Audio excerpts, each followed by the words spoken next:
শুধুমাত্র ৩টা ডিম সেদ্ধ করে আমি রান্না করেছিলাম। আর এইভাবে রান্না করলে যে ডিমের তরকারিটা এত বেশি মজার হবে আমার জানা ছিল না, কারণ এইভাবে আমি প্রথমবার রান্নাটা করে নিয়েছি।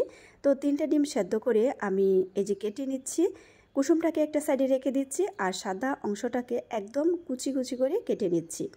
আপনি চাইলে কিন্তু আরেকটু ছোট করেও কাটতে পারেন অথবা আরেকটু বড়ও রাখতে পারেন।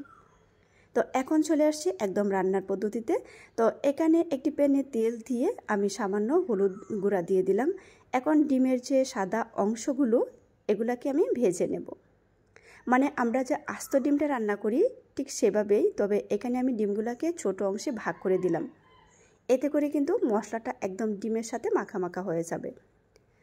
তো ডিমটাকে উঠিয়ে আর একটু তেল দিয়ে এর মধ্যে পেঁয়াজ কুচি দিয়ে দিচ্ছি। আর পেঁয়াজটাকে আমি একদম কুচি কুচি করে কেটে নিয়েছি। আর এখন আমি লালচে কালার করে ভেজে নেব। যখন পেঁয়াজটাকে একদম কুচি কুচি করে কাটা হয় এইভাবে, তখন কিন্তু এটা সহজেই গলে যায়। তো এর মধ্যে আমি সামান্য লবণ দিয়ে দিলাম। এখন দিয়ে দিচ্ছি আদা বাটা, কাঁচামরিচ কুচি, রসুন বাটা, ধনিয়া এবং জিরে বাটা। মশলাটাকে একটু সময় নিয়ে কষিয়ে নেব। ডিম বোনা করার সময় কিন্তু মশলার পরিমাণটা একটু বেশিই লাগে। তো মশলাটাকে কিন্তু একটু ভালো করে কষিয়ে নিতে হবে, মানে সময় নিয়ে, তাহলে কিন্তু গ্রেভিটা খেতে অনেক বেশি মজার হবে। সামান্য পানি দিয়ে দিলাম যেন মশলাটা পুড়ে না যায়। হলুদের গুঁড়া, মরিচের গুঁড়া দিয়ে দিচ্ছি।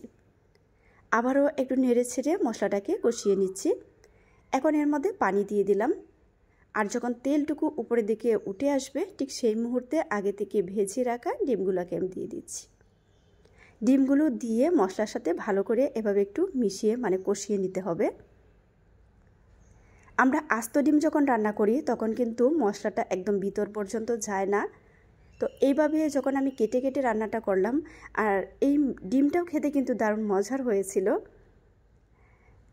আসলে আমি এইভাবে এর আগে কখনো রান্না করিনি, একদম কুচি কুচি করে কেটে।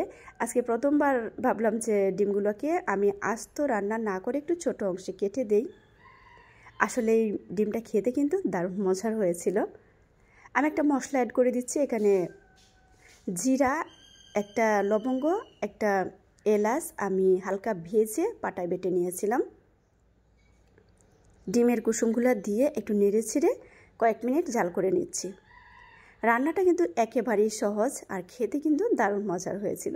যাদের কাছে সহজ রেসিপি ভালো লাগে পেজ ফলো করে পাশে থেকে সাপোর্ট করবেন। আর অবশ্যই কমেন্ট করে জানাবেন এই সহজ রেসিপিটা আপনাদের কাছে কেমন লাগলো। একদম অসাধারণ হয়েছিল খেতে। তো আমার ফ্যামিলির সবার কিন্তু অনেক বেশি ভালো লেগেছে। আপনারাও বাসায় ট্রাই করতে পারেন। তো ভিউয়ার্স, সবাইকে অসংখ্য ধন্যবাদ রেসিপি দেখার জন্য। আজ বিদায় নেব, পরবর্তী রেসিপি দেখার আমন্ত্রণ রইল। আল্লাহ হাফিজ।